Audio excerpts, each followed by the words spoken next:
Hey y'all, I'm Elisa and I am the Scrappy Wife. I am super excited to bring you a new process video. I am working with the Mirror devotional from Creative Retreat Kits, and I will be working with the Faith-Filled Digitals today. I am in the book of James. I'm going to be actually doing my entry in this. This is the Illuminated Scripture Journal. My husband bought me the New Testament set for Mother's Day, and I have been loving it. I'm actually going to be in James 1:22 through 25. So I will put you all on fast forward. Everything I use, I will make sure to link below. So check that out. Otherwise, let's go.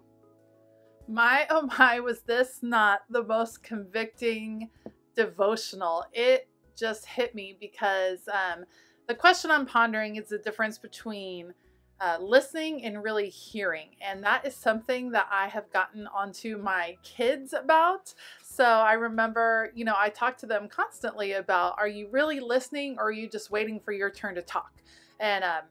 And of course, we try to teach that to our kids all the time to make sure you're really hearing what someone has to say, that you're not just, letting it wash over you, but that you're taking it in and considering what someone else has to say. And this is definitely convicting because we treat God the same way. So that's kind of what I'm reflecting on in this particular entry. You can see I have my Distress Oxide out. That's in the dried marigold, and I have my blush brush. That's just one of those cheapo ones from the dollar store. It gives a really nice light impression. And then this is a stencil from Tim Holtz, and I'm moving it and being really careful to make sure that I line the pattern up again. And this dried marigold goes so beautifully with this particular devotional from Creative Retreat Kits. So if you have this in your stash, make sure to pull it out.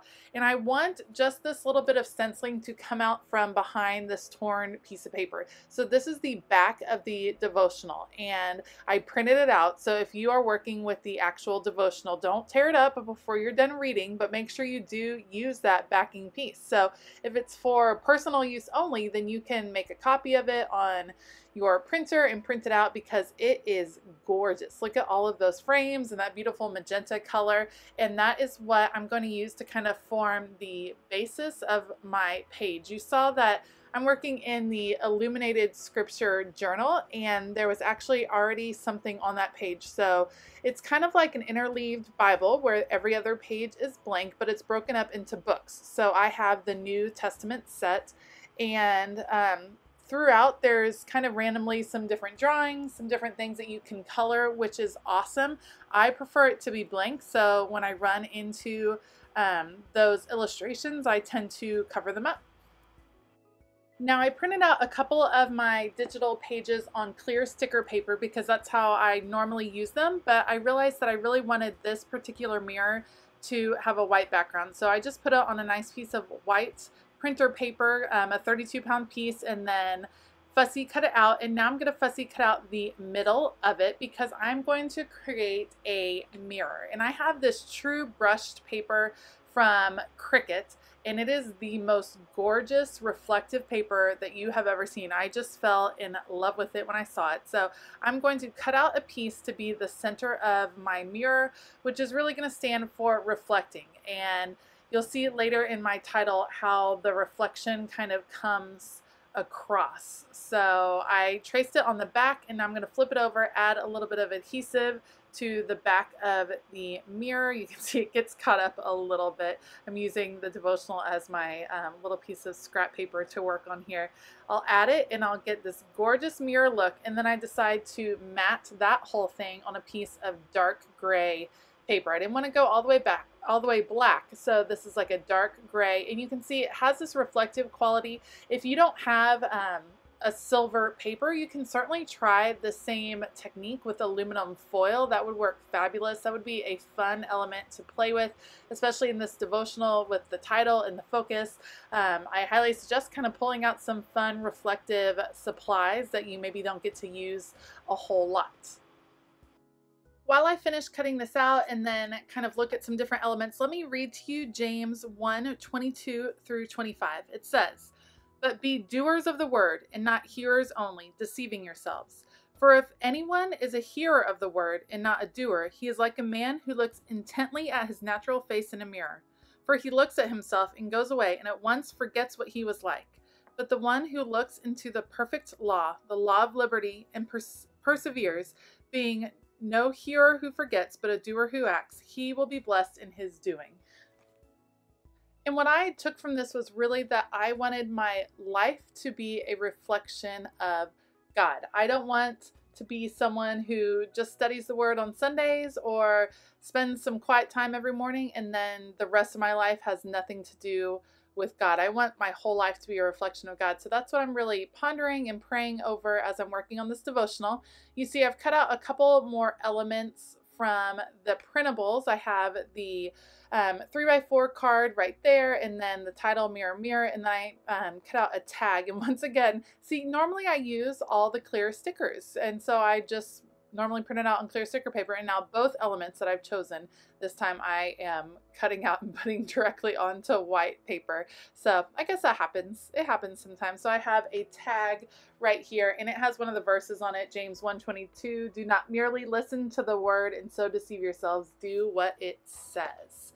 I decide to kind of rough up the edges of that journaling card right there. So I'm going to use my deckled scissors, I believe that's what you call it, to trim off the edge and make it a little bit rougher looking. I like that it matches kind of the torn edge of the paper. I wanted everything to look a little bit rough around the edges except for that mirror, which is a little bit more refined, and I like that play on the torn plus the refined and how they all kind of group together. So I'm working on grouping things right here. I'll punch a hole in that tag so it looks a little bit more authentic. I am not going to put any 3D elements, if that makes sense, or dimensional elements in this scripture journal. It's very thin. It goes back into a box with the whole New Testament set, and so I don't want to bulk these up. I do really like working in them. The size is kind of similar to like an A5 size journal, and I am loving it. I love the blank pages. I love the chance to reflect in a different way. If you're doing a particular study, you can buy the individual books, which I think is awesome. So maybe you're studying the book of James and you just want to buy that journal. That is that's super great, and you can just throw it in your purse. It's just a really good size, and I'm enjoying working with them. All right, finally, I'm actually going to work with the actual clear sticker paper, and I cut out these brackets, which are perfectly sized over here to mark off the verse that I am focused on. So I'll just adhere those. I like having these digital pieces to play with, and you don't have to feel restricted. I used a bunch of them for this entry, and it's not a big deal because I can just cut them or print them out again and cut them out again, and I like having the options so that I don't have to feel like I need to hold back or hoard supplies at all. So I cut out this frame, and I'll use it to kind of set off my title over here that says Mirror Mirror, and I end up just having it kind of hang off the page.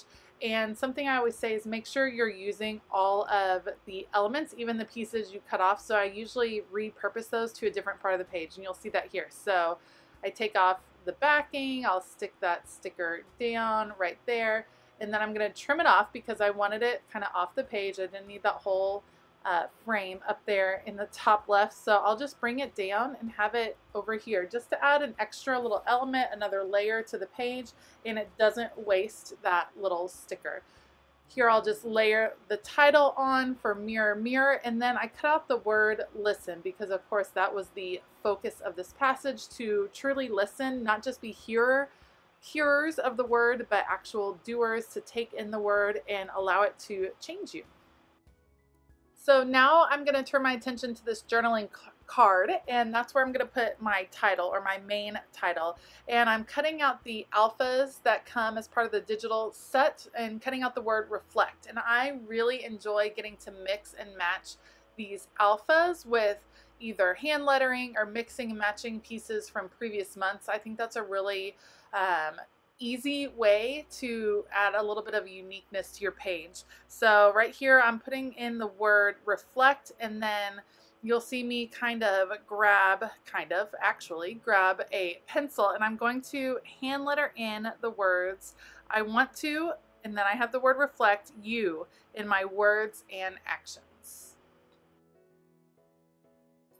you'll see me as I work on this. I have a little bit of an oops. I always write in pencil first when I'm wanting to do hand lettering because spatial reasoning is maybe not my strong point, and so I'm one of the people that will write a really big first letter and then have to squish in the rest. So I rarely use a pen. I always want to write it in pencil first just to make sure I can make everything fit, and it all fits. It goes great. I pull out my favorite Tombow lettering pen, and I'll link this below because it is awesome and I love it. So I've pulled it out, and you can see I'm tracing over the pencil very carefully. This is sped up about 4 times, so like I said, very carefully going over it. And then what happens is I finish, I'm excited for it to be done, and I always go back and erase the pencil marks because sometimes there's pencil marks that don't quite get covered by the pen. And I went too fast. I did not let it dry, and I smear some of the bottom, and it ends up being a little bit smeared. I'm frustrated with it. I'm trying to think if I should just redo that whole card, but I really like the rest of the page and how it's come out, so I'm just gonna let it be. So mistakes happen sometimes, and that's okay. Once that's done, I add the date over on the left side of the page where I have it bracketed off, and this entry is done. Thank you so much for joining me today. If you like this video, please give it a thumbs up and hit that subscribe button for all of the other awesome videos on the Creative Retreat channel. I have all the supplies I use down below. Otherwise, I hope you have a fantastic day, and as always, keep it creative.